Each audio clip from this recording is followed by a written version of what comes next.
And away we go. Corey's having a beer. That's a good thing. Are we on? We on right now? Yeah, we're on. We're on. Sweet. Doesn't sound it, but we're on. We're good to go. Hello, guys in the chat room. How is everybody? Good to be with you. Florida State Miami weekend, I guess, officially gets underway right now. Right now it started. First beer means the weekend's underway. Cheers, brother. Oh, yeah.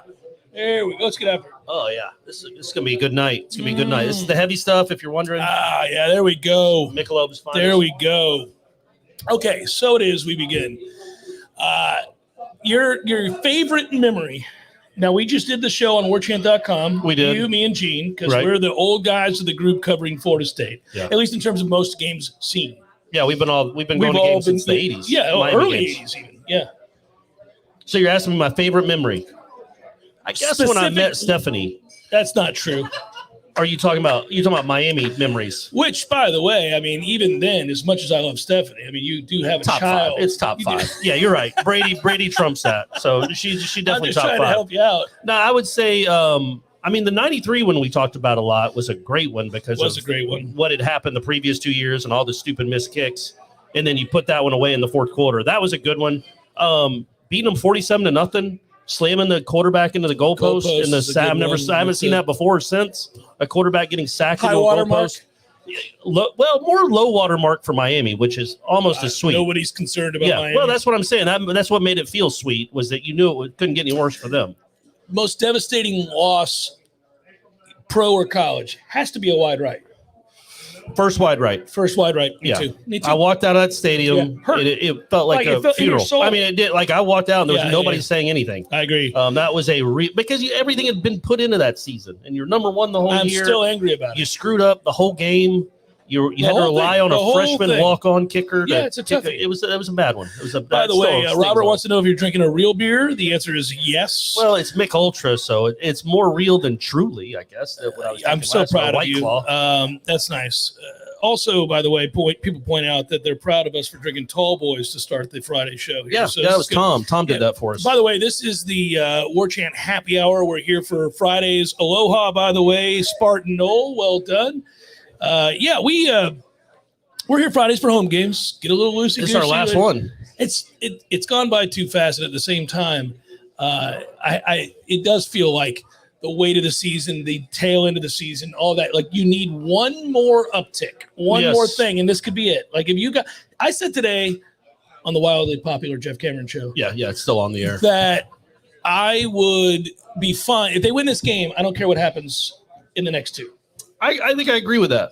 That's how big a win it would be. How about that? We never agree. Yeah, I think that's how big a win. I mean, now you don't go to Boston and lose. In the cap, buddy. If they go to Boston and lose 40-6. Oh well, that would be that we all of a sudden start caring again. But yeah, man, you're right, because I was thinking about the narratives of this season and how Florida State was down in the dumps the first 4 weeks. Yeah, rivals were making fun of you. Then the rivals had a terrible run of it. Florida gets embarrassed by LSU, and then you start to pick it up. And now the narrative is that like Miami looked like they were about to cancel the season, and now they're hot as as anybody in the state. Now they've won 3 in a row, and then they got Van Heisman coming in. So all of a sudden the narrative is shifted again, where you're like, man, this is gonna be a tough game, and then Florida's always Florida, so that's gonna be a tough game. I know it's not your cup of tea to break down games, but did you, by the way, you like that little? Kind of felt like not even a slight dig. That was just it was just a straightforward. I mean, you're used, for your witty, insightful, humorous comebacks and commentary. Like when Dennis Miller was on Monday Night Football. Yeah. So the X's and O's, But, Thank you. What a great scout. But the reason I say that is that, have you really gone back and watched each of these Van Dyke performances? Because if you have, there's reason to be very concerned. He's good. I watched the NC State game, and then I watched. See, people don't know that about you. I'm giving you an opportunity to shine. Buddy. And I watched the Pitt game live. We were at Clemson, but I was keeping an eye on it. And yeah, man, he makes real throws. He makes long throws, hard throws. He makes big boy throws. Yeah, that's the whole thing. But the beauty is that he's going to take some chances. He's got a little Jameis in him, in the sense that he trusts what he sees in his arm more than your DBs, with maybe good reason in this one. But the thought being that he is going to throw some balls just up for grabs. You know what I mean? He's not. He is not afraid to throw into coverage. So you're going to trust our corners to make some plays this weekend, buddy? They're due. They have an opportunity. They're due. Let's answer some questions. Tomorrow's the day. So Eric writes, Jeff, did you like the Pirates when they had Bonds, Bonilla, and Andy Vince? Like, oh, buddy, I liked them way before then. Of course, yes. I'm 50 years old. So in 1979, the Pirates won the World Series, and that would be a team that is my forever team. That's Willie Stargell. That's Omar Marino. That's Mike Easler. That is my favorite player on that team. Well, he didn't ask that. Madlock. Nobody asked who your favorite Bill Madlock was okay. one of my favorite players on that team. It's crazy you're 50. Yeah, it is. I don't look at everything after this right. is just gravy. So you made it to 50. So yes, the answer is a resounding yes, and that's why these guys tease me, because one of my dark moments is a great moment for Braves fans everywhere. And that's fine. In all time, one of my all-time favorite moments with my dad was watching the Pirates. You bring it up a lot. You bring it up. Yeah. You bring it up. It's less about the Braves having won the game and more about how you like to stick it to my Pirates. Well, you just told me I don't watch football. And I don't know X's and O's, so. So you thought you'd fire back. So to answer your question, Eric, yes, I do, and I appreciate that. DJ writes, hey, fellas, thanks for the great news. And he got somehow moved off the pile here. I don't know what happened here. Sorry, BJ, I lost you. Don't know what happened. How about that? That's crazy. That's what a great moment. Hey, fellas, thanks for great shows. I wanted to ask if there will be any pregame moment for Coach Bowden and Schnellenberger. I think these two giants started this rivalry. In a way, they certainly did. Did Schnellenberger die this year, too? Is he dead? Did Schnellenberger die? Well, isn't that what that question would mean? It seems to intimate. I looked that up. I don't want to speculate that the man is dead if he's not. Is he dead? He is definitely dead. Yeah, I think he's definitely Tom, dead. get on the mic. It's a weird thing to give you a thumbs up for. I was like confirming. That was my favorite part of the early portion of the show. He passed in March, sadly. We couldn't figure if Schnellenberger was dead, and Tom's like, "Oh yeah, he's definitely dead. That dude is dead as it gets. He's that is not accurate. Stiff as a board. He is done." Hey, he knew the date. Let me tell you something. How this all changes, and you can watch the development of rivalries and all that stuff. So they were at the heart of it. Those two dudes. So in 1983, when the Miami Hurricanes win the national championship over Nebraska, and of course could have been easily a tie and all that other stuff, but that happens. The whole state of Florida looks very, very different at that time, and that includes Florida fans, Florida State fans, and everybody. Much of the state was pulling for Miami at that time because nobody had ever won a national championship in the state, and there was nothing to dislike about Howard Schnellenberger per se. He was an interesting character, right? A scotch-guzzling, cigar-smoking mountain of a man. Interesting character, right? Mustache. Oh, yeah, the whole thing. So I can remember in my household people celebrating Miami's national championship in '83. Like, not like, oh, yeah, I'm so happy for them. Cocaine's, like, they started throwing up the U. None of that existed. None of it existed. And there wasn't the rampant crime amongst the fan base that you see today, all of that stuff. So they weren't wearing the do-rags. It was the whole thing. So what ends up happening is they go from that, but then Florida State's program, as you well know, rises to elite level status. And now all of a sudden the two programs are mirroring this rise. And they started a few years before Florida did, but then when Florida hired Spurrier, and then it was all Spurrier and Florida don't get into the mix until that happens, right? And it's all Florida State and Miami, and then it is on. Yeah, then it's a big time. Well, you want to know where the rivalry was in 1983? Like Schnellenberger flew up to do press for the game. Yeah, and Bowden are in the boxing ring with boxing gloves to try to sell tickets and drum up interest. That game was not on TV. And Miami ended up winning, I think, on a last-second field goal, Second field goal, right?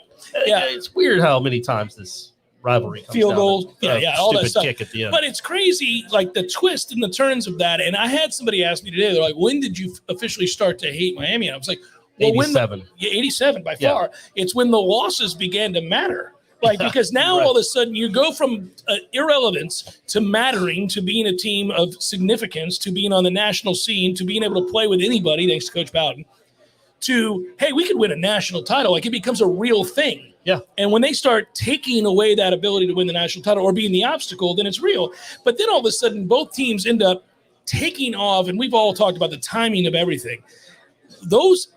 I've thought about it this week because you and I did the video with Gene, thinking about those moments. How many times we looked out on a field and saw upwards of 20 out of the 22 people at the time on the field that were all going to play in the NFL. Yeah. I think the 87 game at the time had the record. It was like 51 players on those in that game played in the NFL. It's crazy. The 92 game that we talked about, the 5 of the linebackers were Jesse Armstead, Michael Barrow, Darren Smith, Marvin Jones and Derek Brooks. Those were 5 linebackers of the 6 in the game. So the reason I bring it up is obviously it's Florida State Miami week, but 8-10 is the combined record currently.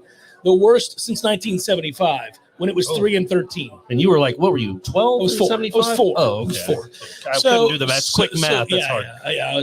I mentioned it earlier today. I was flying over from Europe, about to start my life in the United States. That's a true story. That's awesome, man. What a tale. So here's the deal. 8-10 is the combined record now, worse since 1975. And yet today, as we talked about it, I thought I would really like it if both teams were elite again, because I want to walk into the stadium knowing there is a lot to gain and or lose. The nervousness you felt when the ball kicked off between these two for the better part of 20 years is unlike anything else, and that includes Florida State. That includes any other game that I can think about. Yeah. Now, to me, there was a stretch where this game was almost untenable. It was difficult to watch because of all that was at stake, and it's been a long time since that were true. Well, and again, most of that is because Miami hasn't been elite in 20 years Yeah. since Andre Johnson was running pass routes for him. And who was their who they had, the big fat guy, the Vince Wilfork was on that team. I mean, that team was loaded. That was an all-time team. But Miami hasn't been relevant in 20 years, and they might not ever get relevant again. But Florida State needs to get back to where it was. And at least then it'll still feel cool. A Florida State-Miami game when Florida State is elite is better than this. Butch writes, hey, boys, sitting in the Charlotte airport, anxiously awaiting the flight to Tallahassee, thinking about what is the biggest hit you've ever seen. Good luck, Butch. I hope it's a safe flight. I hope it lands. What is period? I just hope it lands. You just hope it lands? Yeah. What is the biggest hit you've ever seen in this great rivalry? Oh, well, I think we go back to Marvin Jones' hit. I think it's the Stanford Samuels one. Yeah, but it almost killed them to the both. hospital. Almost killed them both. Yeah. But Larry Jones got up. I think Parrish ended up legitimately going to the hospital. He did. He had to stay overnight. He was in a lot of pain. There was, I think, a lacerated kidney. Another one, the Bradham hit in 11. Where he got called for targeting, which was a horrible call. It took away an interception, and it kept Ja'Cory Harris and the gang in the game. But that was an all-time hit, too, that kind of got lost in the shuffle. Was all part of our montage for years. Ja'Cory Harris ended up my God, he was a terrible quarterback. And you talk about hanging a guy out to dry. And that's after that game, I had to interview Michael Kelly. And I remember asking him at the time, what should Michael Kelly, who was the ACC director of communications or something. Yeah. And I asked him at that time, what should Nigel Bradham have done different? And he said to me, and stuttered his way through the answer. And then afterwards, I got to give him credit. He ended up reaching out to me and saying that was a fair question. I didn't have a good answer. It was a bad call. What do you want me to do? And we actually developed a good relationship. Now, that was the same year that the official of Wake Forest was scooting the ball. Yeah, there was a lot of stuff. Greg Reed took a punt return to the house, but they said he called for a fair catch when he was literally just telling his guys to get out of the way because it was going to bounce. There was a lot of things that happened that year that were bizarre from the officials. We got to give Eric a lot of love here. Thank you so much, Eric, for donating. We love you, buddy. Appreciate you. From Cincinnati's finest, Eric Angel. I'm contributing to the CP tab for Corey and Stephanie, Jeff and Tom, Shane and Michelle, my friend Heather, who's there. And unfortunately, I couldn't make it down for the Miami game tomorrow. Go Noles. Drinks on me. All right. Well, there's Heather. So Heather's here. Heather made it. Absolutely. And we appreciate you. That is awesome. Thank you, Eric. You're very nice, man. You're too nice. Legitimately, you're too nice. But we love you. Of clapping? That's well done. That's called added value in the business. Good job, Tom. You're finally bringing something over there. That is his Schnellenberger data. He confirmed that he's dead. Yes, he did quickly. The very first FSU football game I ever watched was against Miami back in 1980. UM won 10-9. Yeah. But I've been a Nole fan ever since. I hope to see this matchup in person one day. Go Noles, writes Jeff. Thank you, Jeff. Appreciate Thank you very much. And that's one that came down to a 2-point conversion too. Florida State scored late to make it 10-9 and went for 2 instead of the tie. That was also Miami's only touchdown came after a 55-yard penalty on a pass interference in the end zone. So they got the ball at the 1. Back when that's when the NCAA used to give you the same rules as the NFL. Yeah. Which has always been way too FSU trivia for you there. Yeah, I like that. Mike, from the Heisman to the Thorpe to the Groza, when do we have another individual award winner? It's not, I don't feel like it's going to be the Groza. It's not going to be the Groza for a bit, I don't think. No, it's not. It's not going to be the Heisman for a while. No. No.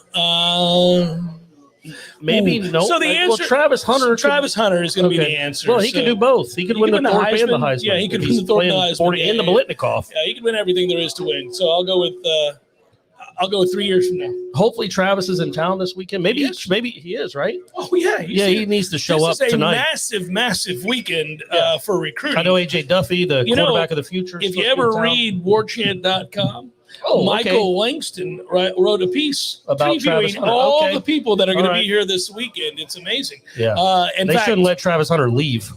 Just keep him here. Be here. Yeah, start working out. He can transfer to Leon.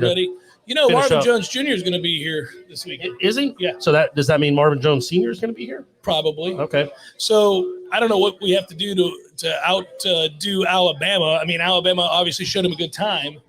Right. But I might note that you can start tomorrow if you come, Marvin. See, that's the thing, Marvin. You go to Alabama, you might be in the portal in 2 years. You might not ever play at Alabama, and you're a good player. But all they have is NFL dudes. You come to Tallahassee, you're starting against Duquesne, baby. Day one. The Dukes don't want any part of you. And then you're playing against LSU the next week in New Orleans. Nikki wants to know how likely do we think the game comes down to a field goal. I actually think there's a high likelihood that it does, which I'm nervous about because I think it's a score fest. And I think it's a 37-34, 31-28 type game. Say Florida State's down 35-33. I don't want to talk about this. 21 seconds left. It's fourth and 2. How far is the field goal? 4th and 2 at their 29-yard line. So a 44, 45-yard field goal. 47. Yeah, somewhere in there. You got to kick it, right? Okay, I see where you. It's tough. I get you, man. That's why Norvell gets paid to make decisions. I'm curious. What do you do? Well, I kick it. If it's 4th and 2 with 21, if 47. Now if there's 50 seconds left, and I know I can get appreciably closer, maybe I go for it. But I don't know if you've been paying attention to their 4th down plays. They don't go swimmingly. It's not like they're knocking those out of the park. They converted and got a touchdown out of one last week, so it's 4th and 1 down there. We ran the Wildcat and scored. Oh, that's right. That's right. Yeah. Touchdown, that's true. It's a big time play. But so that's what you wonder is where do you feel comfortable with him? I tell you what though, I think I would feel more comfortable with him kicking a 52-yarder than a 38-yarder. That's weird because I kind of agree with you there. It's what am I doing here? It's a 52-yarder. Nobody expects me to make this. A 38-yarder. You ought to be able to expect your quarterback to make a 52-yard field goal. Or your kicker. What did I say? Quarterback. Quarterback? Yeah. I'm a little tired. Well, I'm sure Jordan Travis can make one. Worn out. What do you want from me? Your quarterback probably doesn't make a 52-yarder. Yeah. If he does, he's a badass. He should win the Heisman. Yeah, just try Jordan Travis out there for the 52-yarder. This is good. This is all good. Oh, wow. Shane, thank you. Let's go. Beat Miami. Thank you to Eric for that shout out there. Shane and Michelle right over there. Pillars. Cheers. Woo! We're going to stop and drink for a second, everybody. This thing's a monster. This ultra's a monster. The Trulies go down a little quicker. There's Bill. The great good old Bill. He's a workout warrior. Even does it for a living. If we make a field goal to win, I might start watching field goal attempts again. Okay, I'm down with that. We had a stretch where think about how big but against Miami. No. The Aguayo field goal down in Miami from 52 or 49. 51, whatever. 14. Yeah, I was at the game. That was insane. It didn't even tie the game. And he wasn't even worried about it. He's like, get you some. But it was, when you think about what you're supposed to do as a coach right there, I think it was 4th and 1 or 4th and 2. You're down by 4. Jimbo just sent his ass out. And 6 minutes left. It's we're kicking this field goal. We're going to cut it to 1. And he's going to make it. And it's 53. And he just splits it because 53. he was dead legitimately. Down the heart. I feel bad for Aguayo because he became a punchline at the next level. Which I predicted, unfortunately, because you don't draft a kicker in that round. You put a lot of pressure on you when you draft a kicker that high. But he was probably, especially his first 2 years, the best college kicker of all time. There's never been anybody like that. Right. And in 14, he had to make so many big kicks because every game was close. Yeah, the closest we had was our own guy in Seabass, who was unreal. I mean, watching Sebastian, you never doubted that he was going to make a kick. Remember in Gainesville where he's taunting the fans? Yeah, well, he made a 49-yarder. Yeah, he made a 49-yarder, and it had to be moved back because he false started, and he made a 54-yarder. Well, and the second they did that, I was like, well, he's going to make it. Yeah. I mean, he didn't give a damn. Yeah, So no, he didn't give a damn about anything. No, the irony, Like, literally of in Florida life. State's kicking woes is that they have housed some of the 2 or 3 of the greatest kickers in the history of the sport. So Onion's final year, he was automatic. Yeah. And was also an elite punter. Yep. And then we already just got done naming Aguayo, which you're correct to point to with the And then stats. there was Hopkins. Well, we're not going to do that.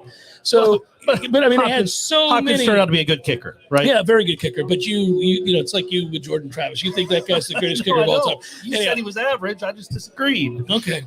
But yeah, so they had a run. They had a run there, starting with. It's almost like the football gods felt bad for Florida State. Yeah, here you go, and rightfully so, because those kicks were ridiculous.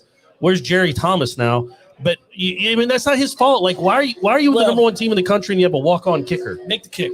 Well, I got that. Absolutely. It was a 34-yarder. You got to make that kick. Yeah. I got something for you. So the circumstances that led up to the Aguayo 53-yarder, just some names for you. Yeah. 1st and 10, Jameis Winston pass incomplete to Nick O'Leary. Yes, 2nd and 10, Jameis Winston pass complete to Ermon Lane for 5 yards. Ermon Lane, is that the only other catch he had besides the Louisville game? It could be. Yeah. 3rd and 5, Jameis Winston pass incomplete to Travis Rudolph. 4th and 5 from the 36. Actually, a decent decision by Okay, Jimbo. so 4th and 5. I thought it was, 5. it's still how much time was left, Tom? Does it say?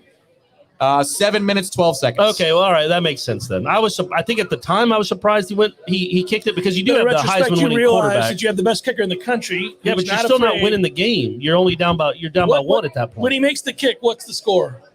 The kick made it a 3-point game. It was a 6-point game at the time of the decision.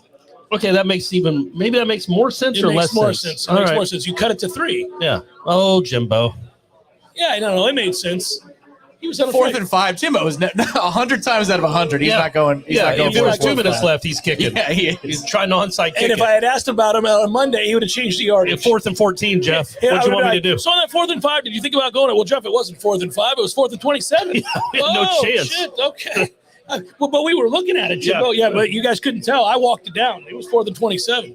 It was that game, and then it was the 16 game where you got the feeling Miami would never beat Florida State again. Like, especially the 16 game. You remember that game? Like, I had to do an hour number 2 on headlines because they held them under 20. Like, that defense was awful. And Miami was pretty good, and they go down there and kind of control the game. Completely control the game. And then Miami gets the touchdown there at the end, and then you block the extra point. And Miami fans had to think, oh, God, we're never going to win this game again. And then the next year, in a horrible game for both teams, really, they still have a lead with, like, I don't know, a minute and a half left. And then James Blackman, a freshman, finds Alden Tate for the go-ahead score. And Miami fans had to be like, this is ridiculous. We're never beating this team again. I told you the story walking out of Miami and the 2 Miami fans fighting one another because they were so incensed over the fact that they had lost 7 straight and they were just tired of losing. And the one guy was like, we're just not good enough. Oh, by the way, I got to salute somebody here in a second. And we will. But it's a reminder to really appreciate when you're going through a stretch where you're dominant, where you're playing good football. I mean, I don't think the team isn't, even if Miami isn't the Miami you grew up with, just appreciate beating those teams. Well, and I think never again, for all the arguments, the lost decade, everything that was going down, we will never again underappreciate when our team is a top 10 Buddy, team. we have lived through some stuff the last few years. Like the kind of the permanent scarring, the callousing of the mind, the things that have occurred in the last year or so, or last 3 years especially, it's brutal. Am I reading that right, Tom? Is that Halton? Can I see that right? It's like Holton, sir, like Tyler Holton. I can't see it. It's awfully small, and I'm old. Well, you're pretty old. Yeah. Hey, guys, I'm taking my dad, a lifelong FSU fan, to the game tomorrow for his first ever game. What was that gesture for? No, just saying, your dad's dead. Thank you. We need to get this win. Love all the work y'all do. Keep it up. See, I mean, he's taking his dad. Well, see, that's good. I think there might be an okay crowd tomorrow, man. I feel like there might be an okay crowd. I'm just busting your balls. I'm so glad you can handle it. Hey, when my dad dies, you bring it on. Oh, all I'm gonna do is be making fun of you the whole overwhelmingly week so. at the funeral. As I'm weeping, you're gonna be like, "Hey, look at that, he's dead." But you wish you could talk to him right now, don't Man, you? it only gets worse, Jeff. Oh yeah, the pain will never cease, Jeff. It never goes away. I'm here to tell you, man. It'll be nice you don't sleep. Jeremy writes, I was headed to Tally for the game, but came down with COVID like Norvell did last year. I feel like I'm with you at the CP, though. Go Noles. Hey, Jeremy, get better, man. I hope you're all right. Hope you're asymptomatic, Jeremy. I hope that was a breakthrough case or something. I hope you're all right, buddy. That sucks. I mean, let's hope it goes better than last year. Yeah, Jeremy did for Norvell. Yeah, I mean, now, looked. Do you remember the post game after that too? Like he was in it. Like he was not feeling well. He was in the throes of it.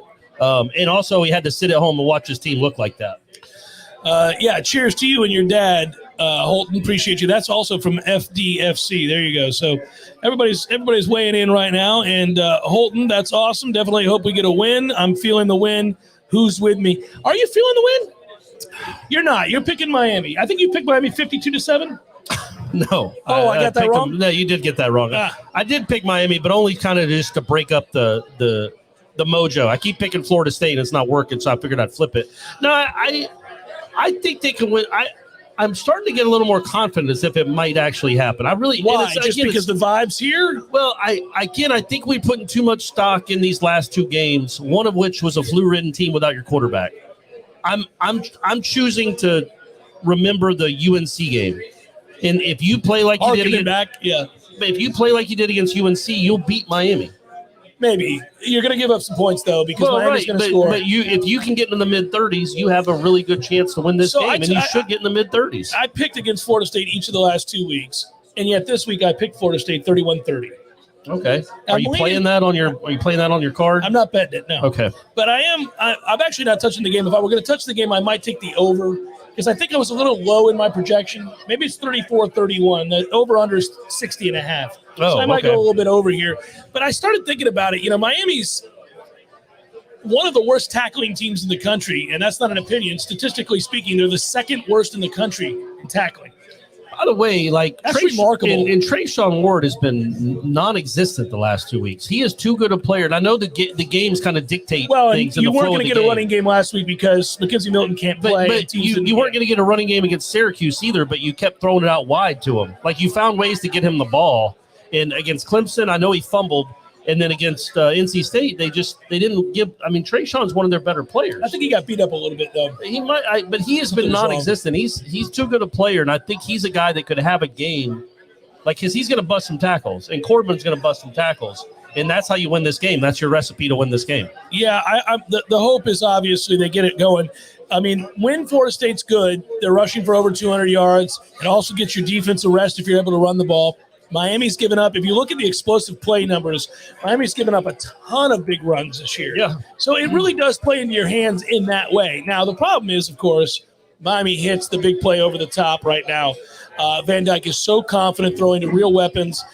Do you trust this secondary to make enough plays to get you a win? And that's the hard part. I don't know. I mean, I do feel like they're on the verge of making some plays. You had guys in position. They just haven't. And so I don't know. You wrestle with it a little bit. I trust the defensive line to put him on his butt a few times, and maybe that affects something. Rattle him. He has seemed impenetrable up to this point. Like you can't get into his. It doesn't seem like it, but maybe you put him on his butt a few times. He throws a couple picks, and then you can't get into him. You can't get to him. But he is still just a freshman. He's not. Right. And he's never been in a rivalry game, and he's not faced a front four like this. And he's not been in I know it's not Doak of 1989. No. But it will be the loudest, most rabid stadium he's been in his career. So that might have. I mean, Pitt. You saw Pitt last night. I mean, there's nobody at those games. I mean, that game was fun to watch. It was a good game. It was a real fun game. Yeah, a real fun game to watch. Maybe old Mac should have gone for it there on fourth down instead of wait for the monsoon. Did you hear to come. what he said afterwards? He did. He admitted it. I like that stuff, man. I like when somebody admits it, but I wanted somebody to recognize again that when you have an uber aggressive coach who doesn't settle for field goals, you give yourself a better chance to win games. And that guy decided to settle for a field goal, and it cost him dearly. And we always rattle the cages. That he's going to pick it up and score the touchdown there, but it's worth the risk. Give yourself the best chance. It's worth the risk. Yeah. You're playing the odds in the moment. That was a fun game to watch, though. I hope in some ways Miami's dispirited by that big Pitt win. Because they can't win the Coastal now, right? That became a very big moment. I mean, God forbid they walk in here with a chance to win the Coastal. So they can't win now? I think they could. I think it's very low, very right? Unlikely. Like I think two teams have to lose out for them to have a chance. That loss hurt them significally. Yeah. Hey, Miami, if you're listening, I don't even know why you're coming. I mean, you really don't have anything to play for. I assume they're watching this right now. Guys, it's time to lay down, guys. You've done enough for your bodies this year. You've done enough. You've given it all you have. He's probably a dead coach walking, or dead man coaching. I don't know how to phrase that, but either way, don't put it all on the line for Manny Diaz. Philip writes, would you guys rather have Peter Warrick or Marvin Jones Sr. for this team right now? Marvin Jones. Peter Warrick. They're both good answers in this situation. And the reason is we suck You could at play receiver, Peter Warrick at quarterback. and we suck at linebacker. Yeah, this would be a good answer no matter which direction you go. You the greatest receiver in Florida State history or the greatest linebacker in Florida State history? Which do you choose? The upgrade would be significant. From DJ think? Lundy to Marvin Jones, or from Pokey to Peter Warrick. Those upgrades are significant. Slightly. So, yeah. I think Peter Warrick's probably good for a couple scores. I think P-Dub is. I feel like you could scheme away from Marvin Jones, but P-Dub is going to get you a couple you scores. couldn't steer away from Marvin Jones back in the day, man. That guy, sideline to sideline, it was insane. You know Marvin. I remember. I watched him. I was there. So as an aside, I'm so glad that P-Dub, well after his playing days are over, nationally is getting the kind of love that he got locally here. And here's what I mean. You go online, people are like, oh, shit, Peter Warrick was freakish. Like, you watch these YouTube videos people put together, I'm like, oh, yeah, we know. Yeah. We watched him. I mean, it was, like an AN1 mixtape. But I don't think people in the moment nationally realize just how damn wrong Peter Warrick was, like how good he was on a given Saturday. There was nothing you could do with him. No, nothing. The kid at West Virginia, like maybe a decade ago, Taven Austin, is that name ring a bell? Yeah. He had some of that in him. Stop start? Yeah, the stop start and guys going to a knee. 0 to 60 like that. I mean, but Peter Warrick just did it at a different level, and he showed up in big games, and Dillard's cost him a Heisman. Which is tragic. If he was at Florida State today, he would get in that. I mean, he would be a sponsor for Dillard's. He also looks like, by the way, he would. You know what I mean? Like that turns into an NIL, and then it's, the whole thing is so inside. If you think what we were punishing kids for back in the day, as recently as Ohio State, tattoos and jerseys, really? Yeah. I mean, think about that. That's Tressel lost his job for that, right? His job for that. Well, he did lie to people, but who gives a shit? That was stupid. But I mean, yeah. But I mean, like, we really got our panties in a bunch about dumb things for a very long time. Yeah. There's so many more things to be worried about than whether or not you had a hookup at a mall. And think about 99. So the 99 Miami game, that was the game Peter Warrick missed, was the Miami game, right? He had his apology. And then Florida State was so good that the other guy was an afterthought. Like, I guess we got to kick the other receiver off the team because it's just not – he's done too many things. And it was Lavernius Flippin' Coles. Who was a 4-3 guy. In an all-pro. Yeah, like maybe not all-pro, but he played in the Pro Bowl. Yeah, he was a good player. Really good. And you're like, well, we just can't play. Sorry, Lavernius. We ended up having a lot of weird situations. Yeah, they were very, very deep. And the Randy Moss thing is nuts. So with the Randy Moss thing, so he was turning himself because he had to do 30 days in jail, right? I think that was part of his sentence for this, and it was ridiculous that he was even charged, and that was a crime. I mean, he was part of a brawl at a bowling alley, but he didn't. Anyway, so he's turning himself in for 30 days for a jail sentence, and I think that's when he tested positive. And that's because he smoked a joint while working. Whatever that was. Yeah. And Danny Cannell tells the story to you about how he begged him, Coach Bowden, not to do that. Can you imagine? No, it wasn't that. It was when Moss was redshirting in 95. Oh, yeah. Please play him, right? Cannell's like in September is like, I don't know what y'all are doing. He's the best player on the field. Please let him play. He's the best player on the field. All he does is return punts for touchdowns against our special teams. Let him play, please. You know, the funny part is he also had this thing where whenever he got open, he did it his whole career. He'd go, hee. Remember that? I didn't know that. I know he raised his hand. He'd raise his hand like that. So like Malik McLean. That's gonna be Malik McLean's thing. My favorite part is that the ball would be snapped. Cannell tells this story too. The ball would be snapped, and every snap you'd hear woo as soon as the ball was snapped. Like so, like my man hadn't taken a basketball game, like woo, woo, yeah. He hadn't even taken a step off the line and go woo, because he knew like nobody's gonna cover me. I mean, it's like I get it, Randy. He'd get past the defender and he'd go woo, and he would do it every time, and then said hut. Woo!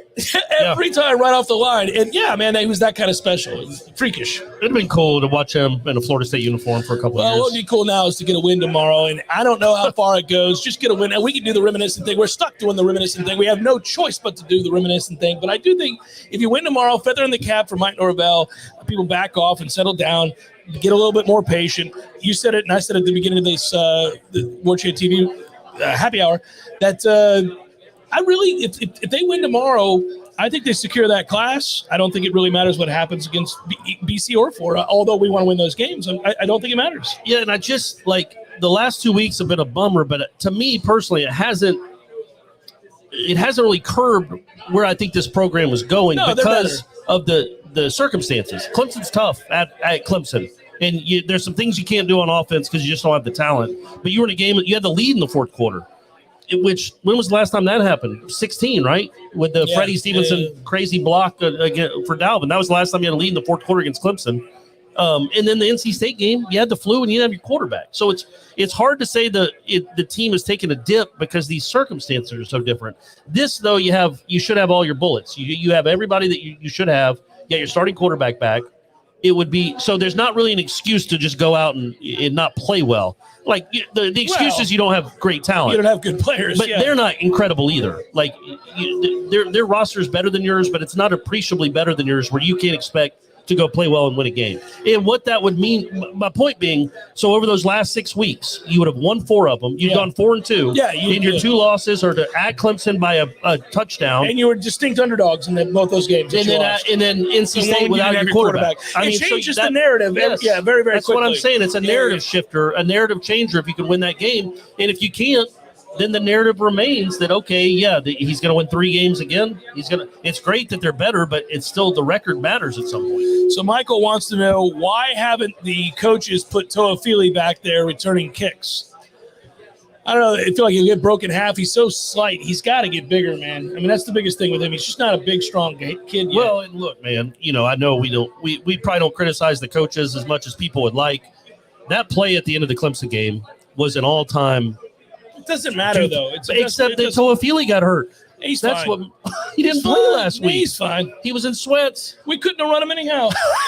You didn't have a quarterback. Sure, you couldn't have. But it's just utterly pointless to run that play, and it got your running third string running back hurt. But he's a guy that can make plays for you. You do agree with that? He is a guy that can make plays. I know, and so that's really what the bummer is. But I do think Toafili is a guy in the future that can. I don't know what his future is, though, as far as running back. I do need him to get stronger. Well, sure, but I think he's a slot guy, tailback. I did too. You give him the ball 8 times a game in some capacity. Yeah, he's kick returner might not be a bad idea. No, that's what they're asking about. I don't think it's that bad an idea. Yeah, I mean, it could be. Listen, they've tried everybody. I mean, it just has not taken off. First of all, kick returns are not that much of a thing these days. Most kickers can kick the ball. Certainly not at this school. Well, but I mean, just in general, kick returns are not a big thing. Yeah. How many highlights do you watch after a given Saturday of football where you see somebody go 100 yards to the house on a kick return? Doesn't happen. First of all, everybody can kick it out of the back of the end zone if they want to. They have discouraged kick returns through rules. You can no longer have the wedge, all that stuff. So I don't worry about that. The concern I have is every week with punt returns. I mean, you are allowed to return punts. That hasn't changed. Well, catch them first. That's the goal. Catching them would be an idea, yeah. So that's actually what I worry about more. But how many punts do you think they catch tomorrow? Oh, I think they're committed to catching. No, no. What would you set the over/under on Well, I don't know how many times Miami's going to punt. So. No, I know, but that's part of the equation. You want a percentage? The part of no. Oh no. So okay, I'm gonna. How many punts is Florida State going to catch tomorrow? That's sneaky good. I'm putting the number at 2.5. I was going to put it at 2. Yeah. So yeah. Well, we want the half. So you think they're going to punt 4 times and you let 2 of them bounce? No. I'll put the number at 2.5, and I'll take the under. Okay, so you think Miami's going to probably punt it 3, and you're going to let at least one of them drop. At least one of them drop. Yeah, that's your thing. That's what Florida State does. But actually, they were committed last week to trying to catch punts. Yeah. How many times did NC State punt last week? I mean, probably for a while 5 or 6 times, I think, right? What was the percentage of catch? I know he didn't catch the last one because they were hoping it'd roll into the end zone. But that's actually a strategic decision. I thought there was a chance he could have caught it just because there was nobody near him, and it would have made more sense. But they got a bad break. The ball bounced straight up. I think they probably let 2 of them bounce, right? Yeah. That's what they do. I mean, that's kind of what they do. Listen, a lot of the people on the chat say 4 punts. We'll only let one of those drop. We're catching 3 then if it's 4 punts. We're catching 3, buddy. And take one to the house. Stepping up. Take one to the house, Greg Reed style. Yeah, just to the take hissy one would to be the nice, house. but yes. You know that. Hey, by the way, in the game that we choked away down in Miami, that I was there, we did DJ go down. Matthews. DJ Matthews The took great one to the DJ house Matthews. to start the second half. The Miami fan behind me threw his beer down. He was so disgusted. He thought that game was over. So did I. Unfortunately, Willie Taggart had other ideas. And then we decided to drop back DeAndre Francois. 3rd and 2. Let's get Francois Let's go ahead going. and get him back. And, the whole world knew what was coming. Could have taken a knee and punted and won that game. Anyhow, don't want to relive that. I'm going to go back through those tough times. Yeah, I was there. That was I had the one beer you needed rain to down win. upon me at the end of that game.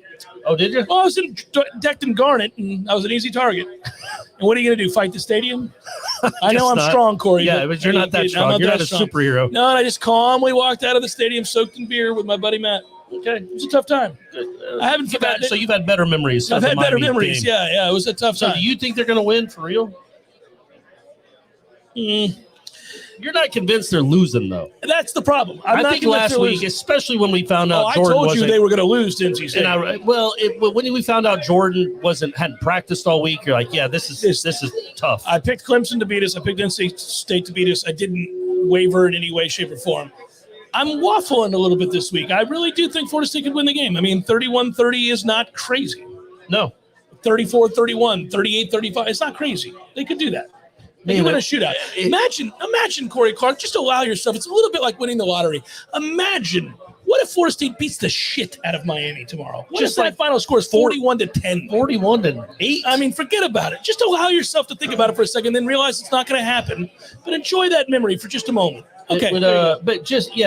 Or win comfortably. Like, they rocket share game, 37-15. Rodemaker gets snaps at the end because the game's in control. Yeah. Like that's it's probably not going to happen. Not going to happen. It would be so big if they could win this game. I know it's in the grand scheme of Florida State sports and Florida State football, it's not, because this is not a championship season. No, but when you're talking about trying to build a program, a win over your rival who's feeling pretty good about itself right now would be one thing. Really big.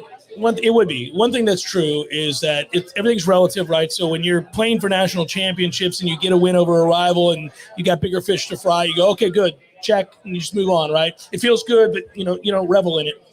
But when you're rebuilding, that reminds me. Remember when it was a couple weeks ago where PETA came out and said they don't want to call it the bullpen anymore. They want it to be the arm barn. Right. Which is just funny. Yeah. But like 2 years ago, they came out with all these other sayings that you could use as opposed to the animal slangs. Like instead of there's a million ways to skin a cat, there's a million ways to feed a cat, or feed 2 birds with 1 scone. Right. Oh, they wanted to do that. And this was a PETA tweet. And then the first response to the PETA tweet was, "Don't you guys have bigger fish to fry?" I thought that was funny. Anyway, go ahead. That's well done. No. So I was just thinking about this, though. So when you win those games and you assume you're going to win those games, even the wins over rivals, when you have a championship level team, it's a check mark. You feel good for an hour, and then you move on to think about who are we going to play in the playoff? Who are we going to play in the national championship, right? But when you're climbing, for lack of a better term, when you're struggling, when you've been down, when you're starving for a significant moment that feels like a game-changing, program-changing moment, wins over rivals, even in the midst of a terrible season, can be the ones that resonate for the longest. Especially when the rivals aren't crushing it either. Right. Like you're all hovering around the same area. And you're trying to fight for the same guys. Yeah. And I just like, if they win the game, and then let's say 3 years from now, Mike Norvell is a very successful coach at Florida State. They annually win 10-plus games. You could look back at this moment and say that was his signature win. That was a turning moment. That's when they convinced a few kids on that fateful day who were on the fence to say yes to Florida State. It could be the day that Marvin Jones Jr. is like, you know what? I'm in. I see the progress. I'm in. Who knows? Little might say, yeah, I'm in. Whatever it might be, right? You never really know. But it's those wins that 20 years from now you look back on like, man, I know we've had a lot of great wins and a lot of big moments, but how about that year we were 3-6? Yeah.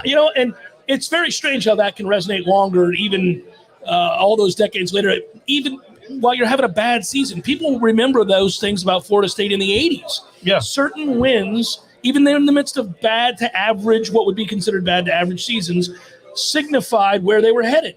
this could be a win that signifies where you're headed. Well, it also gives you validation that this program is getting better because, again, we know it's getting better. I think most people can watch and they have eyesight and they know this team is much better than last year's team, but records matter too. And if you keep going 3-6 and 3-8, at some point that runs out. Like you've got to start validating the improvement your program has with wins. Yeah. And this is a big one because of who it's against. You know what I mean? Like it's that's why it's bigger than Boston College. Oh, yeah. No, you see, going back to this for a second. You win this game, you go lose 24-21 to Boston College. People would be mad. Not that mad. No. They'd still be marinating. They still got the dub over Miami. Yeah. They would. I think that's true. Because, again, you weren't going anywhere anyhow. Although at that point, if you really do get your fourth win tomorrow, and BC is possibly your fifth, and a Florida program that's quit, all of a sudden you're like, oh shit, maybe they get to it, right? 6-6. We're gonna be back in El Paso. We're gonna be on our way to Shreveport, baby. Going to the Here Shreve for Christmas Eve again. To the Shreve. All right. You would never in your life be more happy to go to Shreveport than in that moment that you followed a 6-6 Florida State team. I don't think we'd be rocking the casino. Those wonderful casinos. Cold weather in Shreveport. Let's go. Yeah, that was a couple nights I haven't forgotten. Why does ESPN have UF over FSU in basketball this weekend? Am I missing something? And then I can't love you guys. What it looks like. It says. Love how you guys compliment each other. Reminds me of me and my brother go Noles. Oh, buddy. No, we're brothers. Yeah, we do. We are. Your dad's alive. Mine isn't. My dad's alive and well right there. I see him. Yeah, I see him right there. He'll give you a hug afterwards. A warm, long embrace. You feel that. Yeah, just envelop me. Yeah. That was from Sky Ninja. Thank you, man. Sky Ninja. Thanks, that was Sky very Ninja. nice. I don't quite know what he means by ESPN. I guess UF is favored over FSU in basketball on Sunday. I never worry about that. We beat Florida every year in basketball. Yeah. Sunday will just be the 8th straight victory. That's crazy. We are getting ever closer to the Platinum Bohica, though. Get to 10, we get the Platinum Bohica. It's a big one for that. Slap down the dome right there in center for court. that. It'd be good stuff. Yeah, that would be huge. Ryan writes, I met Corey in Shreve with a cold barbecue sandwich in my hand. He looked thrilled to be there. Man, that was just it. Shreveport, but the people are nice. I don't want to. The town is different. It's tough, but they're nice people. But it was so cold too. It was like 39 degrees. You're playing Southern Miss without Brett Favre. Like, there was nothing really exciting about that game. But in hindsight, I would give a lot of money for FSU to get back to Shreveport this year. Oh my God! Especially at 6-6. If they go 6-6 with 2 wins over the rivals, and then all of a sudden you're percolating. The program's percolating a little bit. Actually, the offseason would be interminable because if you go 6-6, that means you ended the season on a 3-game win streak. Yeah, and you won 6 out of your last 8. You slayed both your rivals. Yeah. Yeah, oh yeah. All of a sudden, you might start next season 9th in the country. We're not. I don't know. Yeah, I don't know. It's hard to know. Feel that way in your heart, though. It's hard to know. It absolutely would. But you seriously, I mean, they're probably not going to finish 6-6. But starting where they started 0-4 with an awful loss to Jacksonville State, and then to come back and finish whether you go 6-2, 5-3, one of those wins is over a rival. Both wins are over a rival. That not only are you showing progression from last year to this year, you're showing progression from September to November, like big progression, huge progression. No, I already think they're getting better, but you're right. Just seeing a tangible win, right?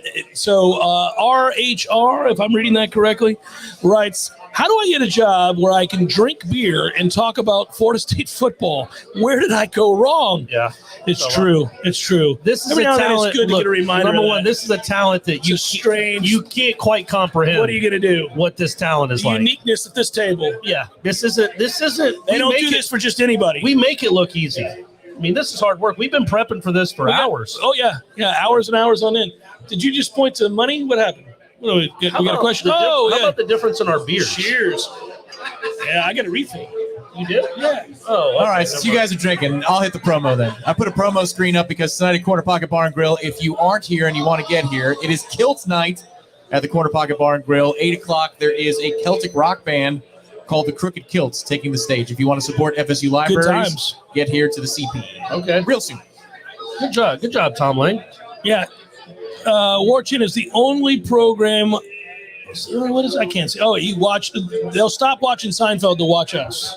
Oh, nice. That's An old remarkable. soul to be watching Seinfeld. Get Down or Lay Down wrote that. That's very, very nice. Appreciate that. Well, there's 9 minutes left in said program before we can kick off the weekend properly. Although, a reminder, while we're whoring ourselves out, 9 a.m. tomorrow morning, Tallahassee game day. You can watch it right here on Warchant TV. You can listen to it on 93.3 Real Talk Radio as well. That'd be me and T. Lizzie. After the game, there it is right there. And then after the game, Tom will join Gene, who I know is here as well, for the post-game show. And, of course, Corey, you'll have your article, post-game coverage with Ira over at the stadium. Warchant rap with Aslan. Which I always like. And then Ira will do his story. And then on Sunday, you get the 3-2-1. Yeah. It's just endless Sunday coverage. Smash. Sunday Smash with me and Ira, Sunday evenings. Depending on whether or not we win this game, depends on how loose we get on the Smash. Yeah, yep. Hopefully you'll just yell at people again. That's always fun. That's my favorite Sunday Smash. That was a toughie. I was a little bothered by some comments. And, Understood. I've learned the deal. I got to just do the show and not read everything. Well, absolutely, because you start throwing out F-bombs at loyal viewers. Well, it was actually, I don't know how loyal he was. I don't know. But you think about like what Gene's put together with Warchant. This isn't to pat our own backs, but how cool will it be, all this that we do, for a good football team again? You know what I mean? When this team gets good again, it's going to be really cool, man. I mean, it is already, and I feel like we do a good job with the 3-16. But how cool it would be! Can you imagine? It would be awesome. So you and I flew to L.A. and along with Ira, Tom was there as well, and we covered Florida State winning the national championship in Los Angeles. We stayed in Newport, California, right down the street from Kobe Bryant. Rest in peace. We had a great time. Then we went back in 2014 to Los Angeles. My wife went with me for that trip. I went over to UCLA. Had a chance to go in. What is that? Pauley Pavilion? What is that? Pauley. Yeah, that's what I said, right? I thought you said Paul. No, I said Pauley. Good job. So nonetheless, got to tour LA, go to the bars. I went to a speakeasy. I mean, we had a good old time, right? And we thought that the dream would never end. That I thought Jimbo had it locked and loaded. Well, he did for until he decades. effed it up. But there it was, right? We had it. We loved it. Everything was good. And then the train came off the tracks.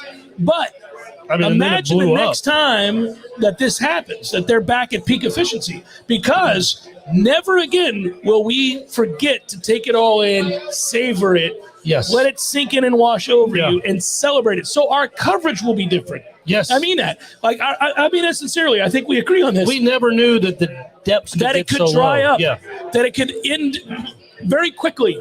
Yeah. You know, and we've watched it happen to other programs, but we thought not here. Yeah, we also lived through the lost decade, but it wasn't like this. Number one, no, it was 7 and you 6. Also thought it was because you thought, okay, well, you got a head coach. You've got a head coach that's not really connected anymore. Yeah. And as soon as you replaced them, all of a sudden you went back to where you were in the 90s. Like within a couple of years, you're like, oh, you're winning 12 games again. This is how Florida State's always going to be, and it didn't. It hasn't worked out like that, but we're climbing.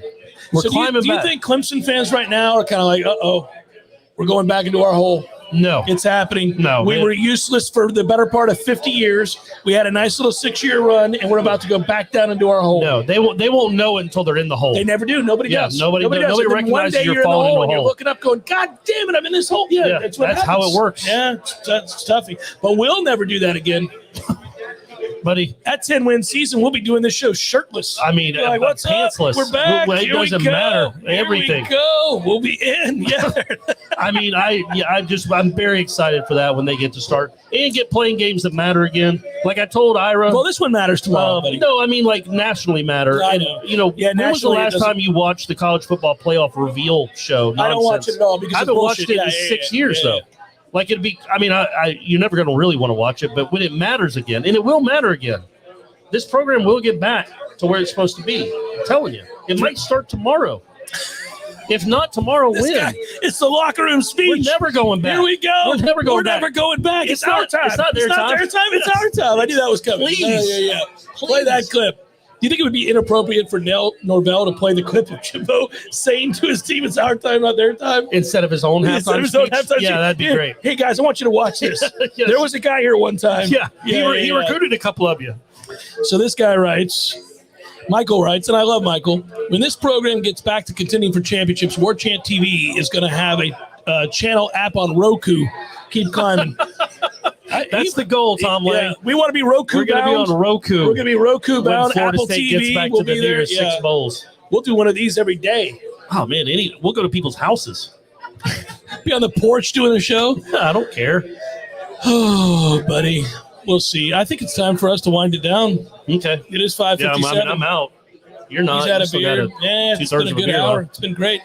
We're about to crank up the music. If you guys are out there, you can do the same in your home. Hey, we're at Corner Pocket if y'all want to come over and say, hey, Jeff's dad's here. He'll hug you.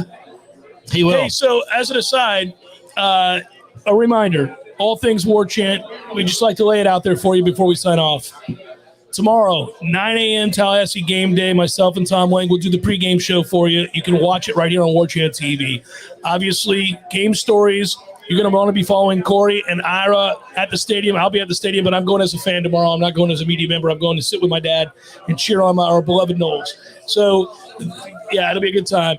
They'll be giving you tweet updates, letting everybody know because it does really matter, by the way. In particular, Corey, I want the update quickly on the offensive line. Who's available? Who's available? Who's not available? Who's working with the first team? I got you. That's correct. So there's that. And then after the game, Tom and Gene get together and do the post-game call-in show. It's up there on the screen. If you're watching on Warchant TV, you see all of this. It's loaded. And then, of course, Ira and Corey will do the game wrap, which is awesome.